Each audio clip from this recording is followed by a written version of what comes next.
जिस तरह बंदा बहादुर बारे आप ਆਪਾਂ ਨੂੰ ਸਾਰਿਆਂ ਨੂੰ पता हैगा कि काफ़ी ਚਿਰ ਤੋਂ ही जानते हैं कि वो बंदा ਜਿਹੜਾ ਸੀਗਾ ਇਨਸਾਨ ਸੀ ਉਸਨੇ 300 ਸਾਲ ਪਹਿਲਾਂ ਉਹ ਗੱਲ ਕੀਤੀ ਕਿ ਜ਼ਮੀਂਦਾਰਾਂ ਦੀ ਜ਼ਮੀਨਾਂ ਖੋਹ ਕੇ ਆਮ ਮਿਹਨਤੀ ਕਿਸਾਨਾਂ ਨੂੰ ਵੰਡੀਆਂ।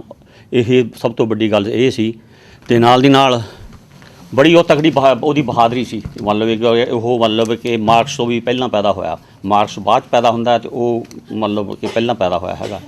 ਤੇ ਦੂਜੀ ਗੱਲ ਹੈਗੀ ਆ ਕਿ ਇਹ ਕਿ ਇੱਕ ਮੈਂ ਅੱਜ ਵੀ ਬੰਦੇ ਬਹਾਦਰ ਬਾਰੇ ਤਾਂ ਚਲੋ ਉਹਦੀ ਗੱਲ ਬਾਰੇ ਤੁਸੀਂ ਕਰ ਚੁੱਕੇ, ਆਪਾਂ ਗੱਲ ਕੀਤੀ ਹੈਗੀ ਆ। ਇੱਕ ਇੱਥੇ ਇੰਡੀਆ ਵਿੱਚ ਸੁਸਾਇਟੀ ਹੈਗੀ ਆ, ਉਹਦਾ ਨਾਂ ਹੈਗਾ ਆ ਕਬੀਰ ਕਲਾ ਮੰਚ। ਹਾਂਜੀ, ਕਬੀਰ ਕਲਾ ਮੰਚ। ਉਹਨਾਂ ਨੇ ਇੱਕ ਗੀਤ ਲਿਖਿਆ ਸੀ। ਜਿਹੜਾ ਗੀਤ ਲਿਖਿਆ ਸੀ ਤਾਂ ਉਹ ਗੀਤ ਸਾਰੇ मतलब कि ਹਿੰਦੁਸਤਾਨ ਦੀ ਗੌਰਮੈਂਟ ਤੇ ਹੋਰ ਰਲ ਕੇ ਉਹ ਜਿਹੜੇ ਗੀਤ ਨੂੰ ਬੰਦ ਕਰਵਾਇਆ। ਗੀਤ ਬੰਦ ਕਰਵਾ ਕੇ ਤਾਂ मतलब ਉਹ ਬੰਦਿਆਂ ਨੂੰ ਚੱਕ ਕੇ ਉਹ ਜੇਲ੍ਹਾਂ ਸਿੱਟ ਦਿੱਤਾ। ਤੇ ਤੁਹਾਨੂੰ ਮੈਂ ਗੀਤ ਉਹ ਮੈਂ ਸੁਣਾਉਣਾ ਹੈਗਾ ਆ। ਉਹ ਗੀਤ ਵਿੱਚ ਕੁਛ ਨਹੀਂ ਹੈਗਾ, ਜਿਹੋ ਜਿਹਾ ਕੁਛ ਜੇ ਕੁਛ ਹੋਵੇ ਤਾਂ ਵੀ ਬੰਦਾ ਕਹਿੰਦਾ ਇਹਦੇ ਵਿੱਚ ਖੁਸ਼ ਹੈਗਾ ਕਿ ਅਸੀਂ ਕੋਈ ਗੱਲ ਕੀਤੀ ਹੈਗੀ ਆ। ਉਹ ਸਧਾਰਨ ਗੀਤ ਹੈ ਤੇ ਉਹਨੂੰ मतलब कि ਉਹ ਬੰਦੇ ਅੱਜ ਮੇਰਾ 6-7 ਸਾਲ ਹੋ ਗਿਆ ਜੇਲ੍ਹਾਂ 'ਚ ਬੈਠੇ ਹੈਗੇ ਆ। ਤੇ ਮੈਂ ਗਾਉਣ ਕਰਕੇ ਨਹੀਂ, ਮੈਂ ਤਾਂ ਉੱਦਾਂ ਮੈਂ ਗੀਤ ਦੱਸ ਰਿਹਾ ਹੈਗਾ। ਹਾਂਜੀ, ਐ ਭਗਤ ਸਿੰਘ ਤੂੰ ਜਿੰਦਾ ਹੋ हर एक लहू के कतरे में, हर एक लहू के कतरे में, इनकलाब के नारे में ए भगत सिंह तू जिंदा हो हर एक लहू के कतरे में। तूने तो तब ही बोला था जे आज़ादी नहीं है धोखा है, जे पूरी मुक्ति नहीं है यारो गोरों के संग सौदा है। इस झूठे जश्न दी गोलक में रौनक में फंसे हुए किसानों में रोए हुए जवानों में ए भगत सिंह तू जिंदा हो हर एक लहू के कतरे में। इतिहास में भी हम भूखे थे और आज भी ठोकर खाते हैं, जिस खाड़ी पर रखा भरोसा वो आज भी धोखा देते हैं। अब याद है भगता तेरी आती आग लगी है सीने में, ए भगत सिंह तू जिंदा है हर एक लहू के कतरे में। अंधेरों के ये तख्त हमने तख्त से अब टकराना है, हर साह जहाँ लगी अड़ान लाल आज लाल सुबह को लाना है। शहीदों की राह पर मर मिटने की क्रांति को की उम्मीदों में ए भगत सिंह तुम जिंदा हो हर एक लहू के कतरे में। उसने ने किताब यह लिखा सी तो मतलब वो 4-5 साल तो जेल ते आ जी कविता आ जिहड़ी कि इहदे विच मेरा ख्याल आ कि एडी कोई खास गल नहीं हैगी आ। ते अज जो कोई बोलदा आ ਤੇ ਉਹਦਾ ਜਿਹੜੀ ਹੈਗੀ ਮੋਚਨੇ ਨਾਲ ਉਹਦਾ ਜਿਹੜੀ ਹੈਗੀ ਆ ਜੀਵ ਨੂੰ ਖਿੱਚਿਆ ਜਾਂਦਾ ਹੈਗਾ ਆ। ਤੇ ਇਹ ਉੱਥੇ ਡੈਮੋਕ੍ਰੇਸੀ ਸਾਡੀ ਹੈਗੀ ਆ। ਉਹ ਤਾਂ ਮੈਂ ਰੱਖਿਆ ਕਿ ਇਹ ਅੱਜ ਕੀ ਆਪਣੇ ਕੱਲ੍ਹ ਵੀ ਜੋ ਕੱਲ੍ਹ ਸੀ ਉਹ ਅੱਜ ਵੀ ਹੈ। ਬੰਦਾ ਬਹਾਦਰ ਇੱਕ ਮਹਾਨ ਯੋਧਾ ਸੀ ਜਿਸ ਨੇ ਜਗੀਰਦਾਰੀ ਨਿਜ਼ਾਮ ਨੂੰ ਉਹਨਾਂ ਦੀਆਂ ਜ਼ਮੀਨਾਂ ਮਿਹਨਤਕਸ਼ ਲੋਕਾਂ ਵਿੱਚ ਵੰਡੀਆਂ ਸਨ। ਗੁਰੂ ਗੋਬਿੰਦ ਸਿੰਘ ਦੇ ਕਰੀਬੀ ਰਿਸ਼ਤੇਦਾਰ ਤੇ ਕਰੀਬੀ ਲੋਕਾਂ ਨੇ ਉਹਨਾਂ ਨਾਲ ਗਦਾਰੀ ਕੀਤੀ। ਉਸ 'ਤੇ ਉਹ ਇਲਜ਼ਾਮ ਲਾਏ ਕਿ ਜੋ ਉਸਨੇ ਕੀਤੇ ਹੀ ਨਹੀਂ ਸਨ। ਉਸ ਨੂੰ ਉਹਨਾਂ ਲੋਕਾਂ ਨੇ ਸਜ਼ਾ ਦਿੱਤੀ ਜਿਨ੍ਹਾਂ ਨੇ ਮੁਗਲ ਰਾਜ ਤੋਂ ਤਨਖਾਹਾਂ ਅਤੇ ਪੈਨਸ਼ਨਾਂ ਲਈਆਂ। ਮੁਗਲਾਂ ਦਾ ਪੱਖ ਪੂਰਿਆ, ਉਸ ਨੂੰ ਹਰਾਉਣ ਅਤੇ ਮਾਰਨ 'ਚ ਸਭ ਤੋਂ ਵੱਡਾ ਹਿੱਸਾ ਪਾਇਆ। ਇਹੀ ਮੁੱਖ ਕਾਰਨ ਹੈ ਕਿ ਬੰਦੇ ਨਾਲ ਕੋਈ ਇਨਸਾਫ ਨਹੀਂ ਹੋਇਆ। ਹਜ਼ਾਰਾਂ ਸਾਲਾਂ ਤੋਂ ਕੁਝ ਮੁੱਠੀ ਭਰ ਦਰਿੰਦਿਆਂ ਨੇ ਮਨੁੱਖ ਦੇ ਪੈਰਾਂ ਵਿੱਚ ਜੰਜੀਰਾਂ ਪਾਈਆਂ ਹੋਈਆਂ ਹਨ। ਮਨੁੱਖ ਨੇ ਉਹਨਾਂ ਨੂੰ ਤੋੜਨ ਲਈ ਸਮੇਂ-ਸਮੇਂ ਬਗਾਵਤਾਂ ਕੀਤੀਆਂ।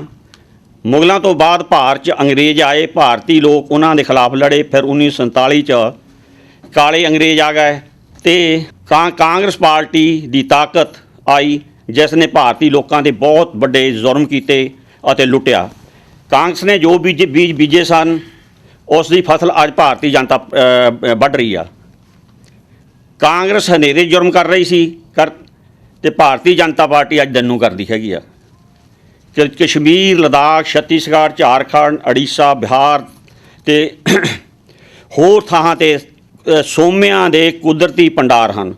ਸਿਰਫ 3 ਸੂਬੇ ਹਨ, ਬਿਹਾਰ, ਛੱਤੀਸਗੜ੍ਹ ਤੇ ਉੜੀਸਾ, ਤੇ ਜਿਹੜੇ ਕਿ ਉਹਨਾਂ ਵਿੱਚ ਟ੍ਰਿਲੀਅਨ ਡਾਲਰ ਜਿਹੜੇ ਹੈ ਟ੍ਰਿਲੀਅਨ ਡਾਲਰਾਂ ਦੀ ਇਹ ਨਿੱਜੀ ਕੰਪਨੀਆਂ ਲੁੱਟਮਾਰ ਕਰ ਰਹੀਆਂ ਸਿਰਫ 3 ਨੇ। ਤੇ ਮਾਓਵਾਦੀ ਆਦਿਵਾਸੀ ਜਿਹੜੇ ਹੈਗੇ ਆ ਡਟ ਕੇ ਉਹਨਾਂ ਦੇ ਖਿਲਾਫ ਲੜ ਰਹੇ ਹਨ ਤੇ ਫੌਜ ਅਤੇ ਪੁਲਿਸ ਉਹਨਾਂ ਨੂੰ ਕਤਲ ਕਰ ਰਿਹਾ ਹੈ। ਉਸ ਵਿੱਚ ਇਹਨਾਂ ਦਾ ਕਾਫੀ ਦੌੜਾ ਗੋਲਾ ਪਿਆ ਹੈਗਾ। ਤੇ ਦੂਜੇ ਪਾਸੇ ਇਹ ਗੱਲ ਹੈ, ਜੋ ਸੱਚਾਈ ਹੈਗੀ ਆ ਹਮੇਸ਼ਾ ਇਹ ਮਤਲਬ ਹਾਕਮ ਜਮਾਤਾਂ ਤੇ ਮੀਡੀਆ ਉਹਨਾਂ ਦੇ ਖਿਲਾਫ ਹੀ ਲਿਖਦੇ ਆ ਰਹੇ ਹਨ ਕਿ ਜੋ ਸੱਚ ਆ ਉਹ ਝੂਠ ਦੱਸ ਰਹੇ ਹਨ, ਜੋ ਝੂਠ ਆ ਉਹ ਸੱਚ ਦੱਸ ਰਹੇ ਹਨ। ਕਿ ਸੱਚਾਈ ਸਾਨੂੰ ਨਹੀਂ ਦੱਸ ਰਹੀ, ਜੋ ਸੱਚ ਆ ਉਹ ਬਿਲਕੁਲ ਸਾਡੇ ਕੋਲ ਨਹੀਂ ਆਉਂਦਾ ਤੇ ਸਭ ਝੂਠੇ ਸਾਨੂੰ ਦੱਸਿਆ ਜਾਂਦਾ ਹੈਗਾ।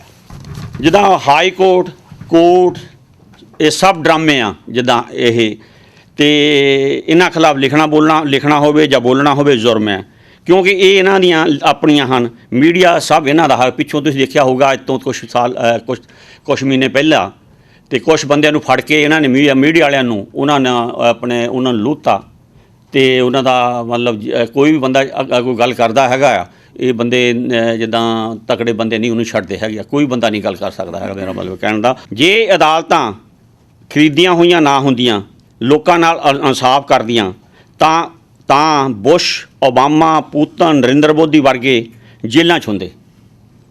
ਜੇ ਉਹ ਜੇਲ੍ਹਾਂ 'ਚ ਹਨ ਅੱਜ ਉਹ ਬਾਹਰ ਹੁੰਦੇ।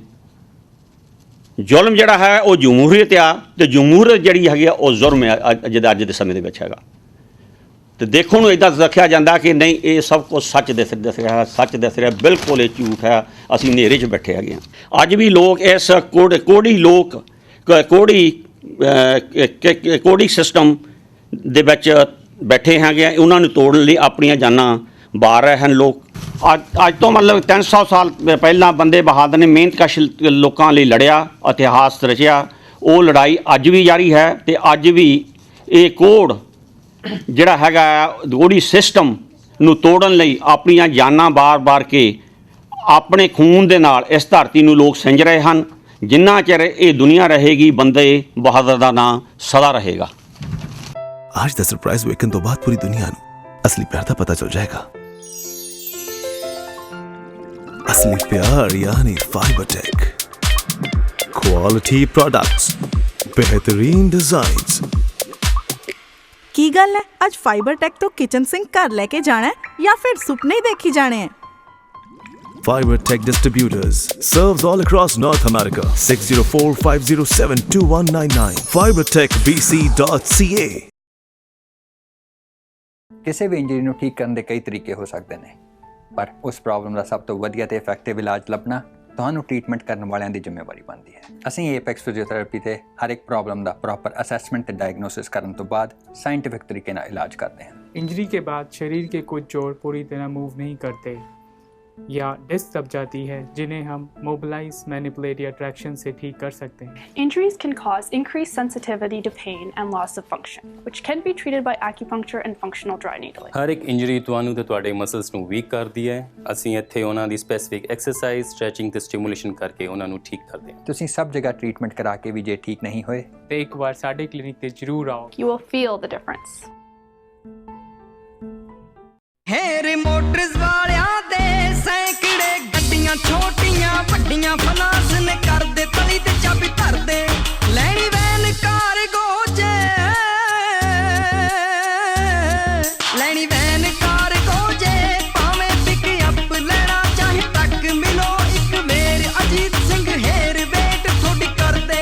Hair Motors, 12375 King George Highway, Surrey. Call 580-7755. Hayer Motors AAA Auto Body ਆਪਣੇ ਭਰਾਵਾਂ ਦੀ ਬਰਨਵੀ ਵਿੱਚ one of the biggest ICBC authorized auto body shop, ਜਿਨ੍ਹਾਂ ਕੋਲ ਐਕਸਪ੍ਰੈਸ ਵੈਲੇ ਸਰਵਿਸ ਤੋਂ ਇਲਾਵਾ ਐਕਸਪੀਰੀਅੰਸ ਅਤੇ ਸਰਟੀਫਾਈਡ ਟੈਕਨੀਸ਼ੀਅਨਸ ਵੀ ਹਨ ਤੇ ਬਿਨਾਂ ਸ਼ੱਕ high tech computerised paint shop booth ਦੀ ਵੀ ਫੈਸਿਲਿਟੀ ਹੈਗੀ ਹੈ। ਤੁਹਾਡੇ ਸਾਰੀ ਜ਼ਰੂਰਤਾਂ ਲਈ ਜਿਵੇਂ ਡੈਂਟਿੰਗ, ਪੇਂਟਿੰਗ ਜਾਂ ਕੋਲੀਜਨ ਸਰਵਿਸਿਜ਼ ਲਈ ਫੋਨ ਕਰੋ Harmesh Sharma 604-299-1054. They can handle ICBC claim and inspection independently. ਕੀ ਹੋਇਆ? ਕਿਸ ਨਾਲ ਲੜ ਕੇ ਆਈ ਹੈ? ਤਾਂ ਹਰ ਵੇਲੇ ਮਜ਼ਾਕ ਹੀ ਸੁਝਦਾ ਹੈ। ਕੀ ਹੋਇਆ? ਆ ਮੰਮੀ ਡੈਡੀ ਨੂੰ ਇੰਡੀਆ ਤੋਂ ਸੁਪਰ ਵੀਜ਼ੇ ਤੇ ਮੰਗਾਉਣ ਲਈ ਇਮੀਗ੍ਰੇਸ਼ਨ ਨੇ ਮੇਰੀਆਂ ਗੁੱਡੀਆਂ ਕਮਾਈਆਂ ਪਈਆਂ ਨੇ। ਕੀ ਕਹਿੰਦੇ ਆ? ਕਦੇ ਆਹ ਪੇਪਰ ਲੈ ਕੇ ਆਓ, ਕਦੇ ਆਹ ਪੇਪਰ ਲੈ ਕੇ। ਓ ਮਾਈ ਗॉड, ਮੈਂ ਤਾਂ ਦੁਖੀ ਹੋ ਚੁੱਕੀ ਹਾਂ। ਬਸ ਇੰਨੀ ਗੱਲ ਤੋਂ ਘਬਰਾ ਗਈ? ਆਹ ਇੰਨੀ ਕੀ ਗੱਲ? ਜਦੋਂ ਆਪਾਂ ਨਾ ਕਰਾਉਨ ਇਮੀਗ੍ਰੇਸ਼ਨ ਦੇ ਰਾਜਪਾਲ ਪੋਰਟੁਗਲ ਨੂੰ ਮਿਲੇ ਨਾ, ਤਾਂ ਉਹਨਾਂ ਨੇ ਕੰਮ ਮਿੰਟਾਂ ਸਕਿੰਟਾਂ 'ਚ ਕਰ ਦੇਣੇ ਨੇ। ਸੱਚੀ ਮੈਂ ਤਾਂ ਐਵੇਂ ਘਬਰਾ ਗਈ ਸੀਗੀ। 9057897744 ਆਪਣੇ ਪੇਰੈਂਟਸ ਤੇ ਗ੍ਰੈਂਡ ਪੇਰੈਂਟਸ ਦੀ ਸੁਪਰਵਾਈਜ਼ਰ ਇੰਸ਼ੋਰੈਂਸ ਲੈ ਲਈ ਸਾਨੂੰ ਸੇਵਾ ਦਾ ਮੌਕਾ ਦਿਓ। ਅਸੀਂ ਪੰਜਾਬ ਇੰਸ਼ੋਰੈਂਸ ਤੋਂ ਸਾਰੀ ਇੰਸ਼ੋਰੈਂਸ ਕੰਪਨੀਆਂ ਨਾਲ ਡੀਲ ਕਰਦੇ ਹਾਂ। ਮੈਂ ਸੰਦੀਪ ਅਹੂਜਾ ਤੁਹਾਨੂੰ ਘੱਟ ਪੈਸੇ 'ਚ ਵਧੀਆ ਇੰਸ਼ੋਰੈਂਸ ਲੈਣ 'ਚ ਤੁਹਾਡੀ ਹੈਲਪ ਕਰ ਸਕਦਾ। ਜੇ ਤੁਸੀਂ ਕੋਈ ਵੀ ਨਵੀਂ ਸੁਪਰਵਾਈਜ਼ਰ ਇੰਸ਼ੋਰੈਂਸ ਕਰਾਉਣੀ ਹੋਏ ਜਾਂ ਰੀਨਿਊਅਲ ਕਰਾਉਣਾ ਹੋਏ, ਅਸੀਂ ਵਾਅਦਾ ਕਰਦੇ ਹਾਂ ਤੁਹਾਨੂੰ ਬਹੁਤ ਵਧੀਆ ਇੰਸ਼ੋਰੈਂਸ ਲੈ ਕੇ ਦੇਵਾਂਗੇ ਤੇ ਘੱਟ ਪੈਸਿਆਂ ਵਿੱਚ। ਪੰਜਾਬ ਇੰਸ਼ੋਰੈਂਸ ਤੁਹਾਡੇ ਸੁਪਨਿਆਂ ਨੂੰ ਸਾਕਾਰ ਕਰੇ ਇੱਕ ਭਰੋਸੇਮੰਦ ਇੰਸ਼ੋਰੈਂਸ ਪਲਾਨ ਦੇ ਨਾਲ।